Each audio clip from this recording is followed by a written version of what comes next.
Hello everybody and welcome back to yet another episode of Gentleman's Club Whiskey. I'm your host, Mr. Mark Antimate, the Pontiff of Japanese Whiskey and your Tokyo Godfather here. Today we're reviewing a very special drink that just came out today. This one is the Suntory Premium Highball Yamazaki in a can. And as you guys already know, inside of a recent video that came out exactly a month ago, I reviewed this one right here. This is the Suntory Premium Highball Hakushu inside of a can. And this one was the most expensive at the time, and I guess you can kind of say still is, the most expensive highball in a can that you could potentially buy inside of Japan. This one costed 598 Japanese yen without the tax, and tax in it was 658 yen. Well, this one right here, the Yamazaki, this one is exactly the same price, 658 Japanese yen with the tax in, meaning that this thing is too damn expensive to say the least. But we're going to go ahead and we're going to give our quick review over this one today.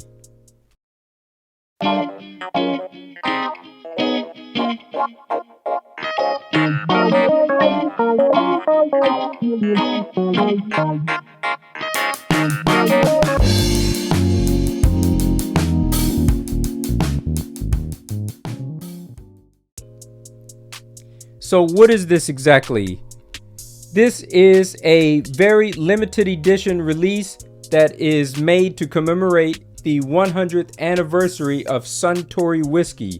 And this Yamazaki highball inside of a can that comes in at 9% alcohol by volume inside of this 350 milliliter size can will only be on the market and sold for the duration of about 1 month right here in Japan nationwide, and it's only going to be sold for about the duration of about a month or until it is sold out.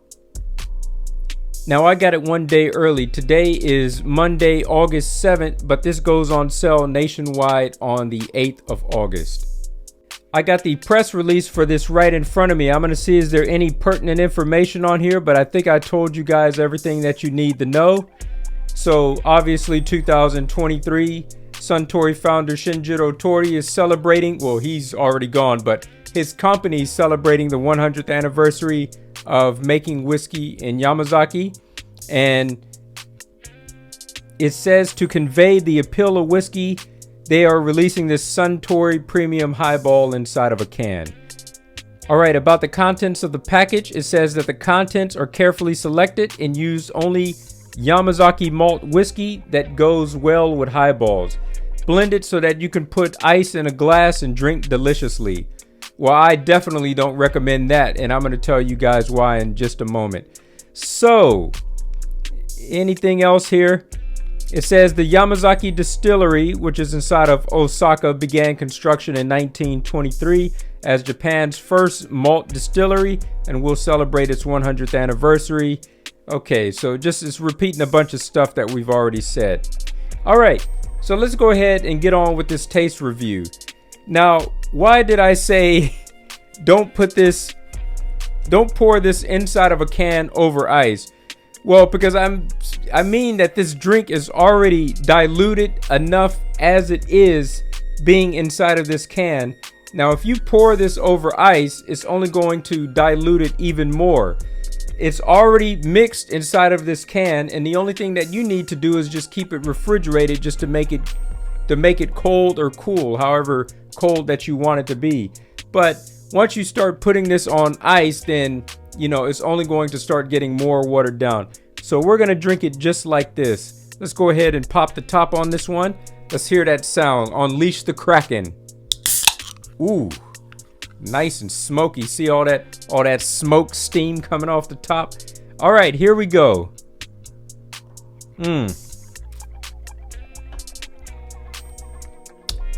Let me put this one back inside the picture frame. Yep, this one tastes 100% like Yamazaki single malt whiskey, as did the Premium Highball Hakushu. This one did taste just like the contents of Hakushu, but mixed. So does this. Suntory does a really good job of mixing their highballs inside of a can.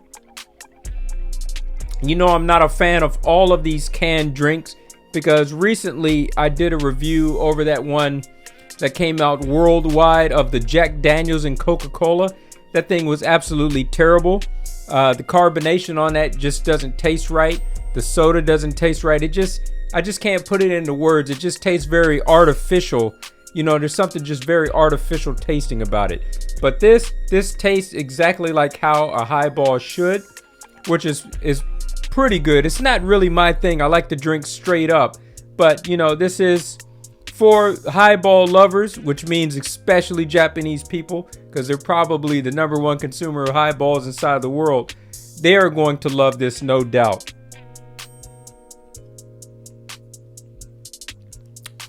But this one has that malt and chocolate and smooth taste to it. It tastes exactly like the contents of this one right here. Now I'm getting ready to make my own highball in a glass, and we're gonna see how it measures up against the real thing. Not to say that this isn't the real thing. I mean, it is, but we're just gonna see how it tastes when you're comparing it against your own homegrown, your own homemade highball. So let's go ahead and make that. All right, so I did the hard part already inside of my kitchen. I can't do it here inside of my studio. But what you do is, to make a highball, you fill up your glass all the way to the top with ice. You're going to stir counterclockwise, clockwise, it doesn't matter, about 13 times until the ice dilutes a little bit. And there's going to be some water residue down inside the bottom. You're going to, you know, put your spoon like this, and you're going to tilt the glass, and you're going to pour out the water but keep the ice in, just so that you frost the glass a little bit. And then you can use a measure, or you don't have to use a measure. It's a lot easier just to eye it when you're making a highball like this inside of a really nice glass like this. So what I like to do is I like to put 1 part whiskey, and then I like to put 4 parts sparkling mineral water. So that's exactly what we're gonna do, but we're just gonna eye it this time. So let's go ahead and do that. Here goes my Yamazaki.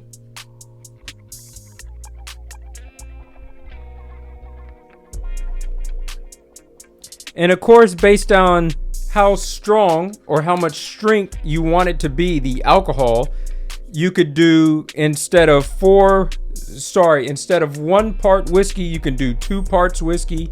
You could do 3 parts whiskey if you want it really strong. But standard inside of Japanese izakayas and things like this, they're going to do 1 part whiskey and 4 parts mineral water. And obviously the reason is because they want to try to save on this as much as possible and try to make as much revenue as possible. But it still tastes good that way, but that's about as far as you're going to go. So let's open this up, and we're going to fill this up all the way to the top.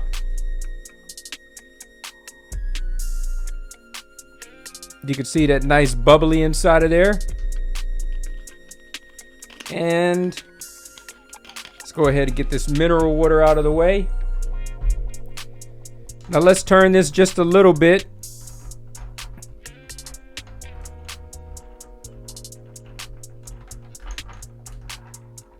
All right, that should be good enough. And it's pretty much done at this point in time. You can add a lemon inside of there if you want. There's no lemon inside of this one, inside of the can that they're offering. So I'm trying to keep it as much similarity as possible to determine if there's really a big difference in taste. Let's go ahead and drink it out of the can first of all.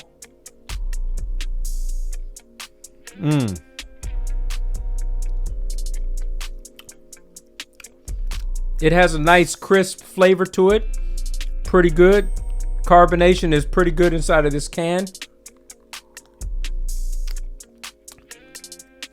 The one that I made tastes a little bit fresher. Yeah, the water, the mineral water tastes a lot better. It's not a whole lot better, but there is a degree of difference, detectable difference, that you can taste between the two of these. but definitely the water that you use, that you pour yourself to make your own, is a lot more crisp and fresher. Let me add just a little bit more Yamazaki whiskey to this. I do have to give them points because theirs is definitely a lot more intense than the one that I just made. You know, I was trying to do it the Japanese way, the very cost-effective way, but you are getting your money's worth inside of this 600 and however many yen. How much was it? This was 600. Let me open this up. 658 Japanese yen. You're getting your money's worth inside of here because the alcohol percentage is quite intense. So it's definitely can be tasted a lot more.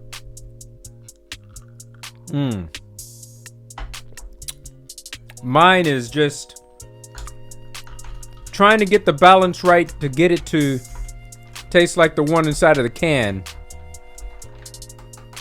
It's not quite the same, but it's similar.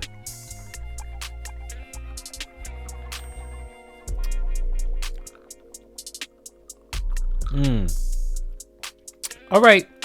So it's similar enough. You know what?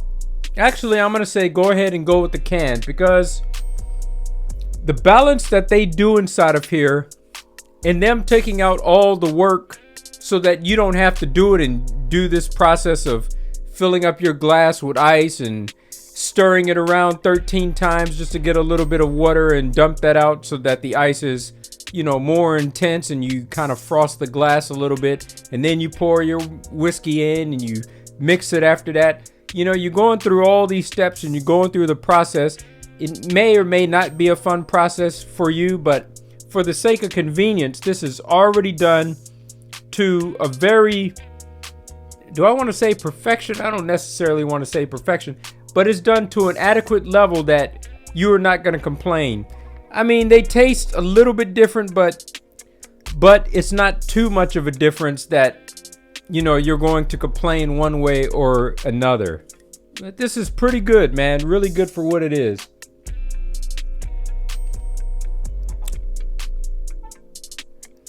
Now, the problem is that if you come to Japan and you're going to be here during the month of August, let's say that you're a tourist, the problem being is that this is only going to be sold for the duration of this month, so they're going to sell out fast, so you got to buy it fast.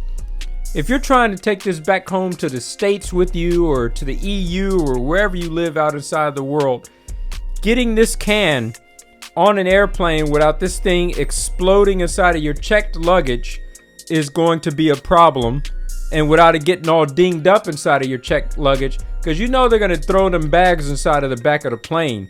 So it's going to get all shaken up, and then you're going to be up inside of the air. The thing might explode. Who knows what this is liable to do up inside of the air.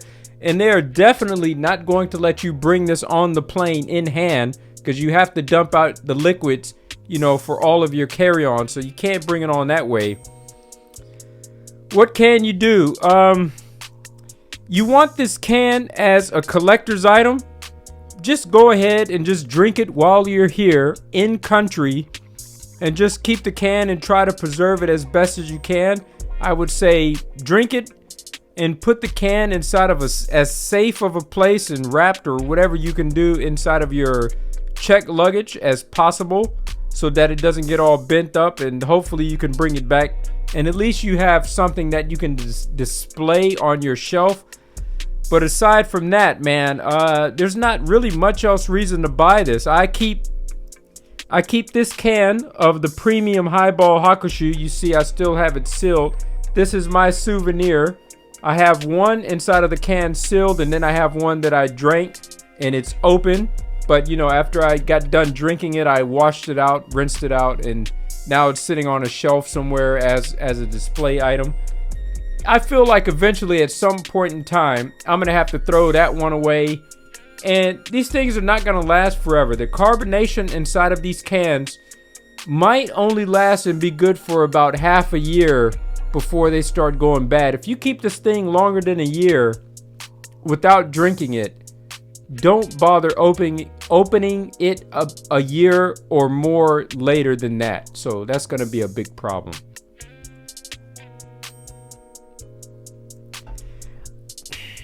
It's a collector's item. Yes, no.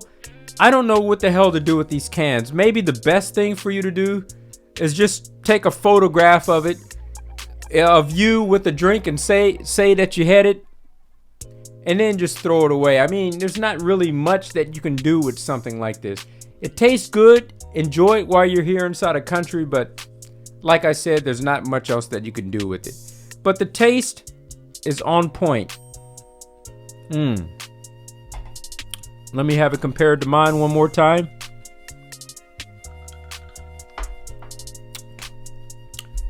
It's good either way.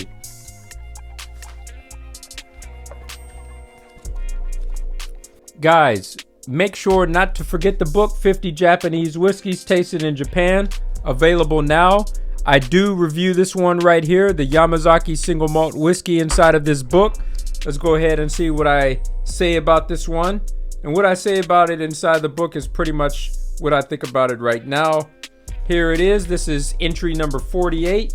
I said that this has a nosing of mostly berries, cherries and strawberries, with a little bit of chocolate and Mizunara oak on the nose, and the palate is milk chocolate and raspberry. The finish is creamy and smooth, some vanilla, and a long-lasting, chewable and lingering raspberry flavor. So there you go right there. Let me show that off to the camera. All right, so all in all, this is a pretty good one, and it's actually one of my favorite Yamazaki drinks that there is. Maybe, I don't know which one is my favorite, man. I drink a lot of them. But I would definitely say, this is just my own personal opinion, I do happen to like the no age statement better than the 12. But I like the 18 more than the no age statement and the 12. And I like the 10 most of all. But even above that, when it comes to the standard range, I know that they canceled the 10 a long time ago. But when it comes to, yeah, that's part of the standard lineup. But they have these limited editions that come out yearly. The 2021 limited edition is my all-time favorite Yamazaki whiskey. But this one right here is not bad by any means. So let me just go ahead and wrap this thing up. Make sure that you get this highball inside of a can. You guys will not be disappointed. All right, gentlemen, I'd like to thank you guys for watching this episode of Gentlemen's Club Whiskey. I've been your host, Mr. Mark Antimate. Salute to you wherever you may be out inside of the world. If you guys are drinking, make sure that you drink responsibly. And as always, gentlemen, you guys know what to do. Keep it classy. I'm out.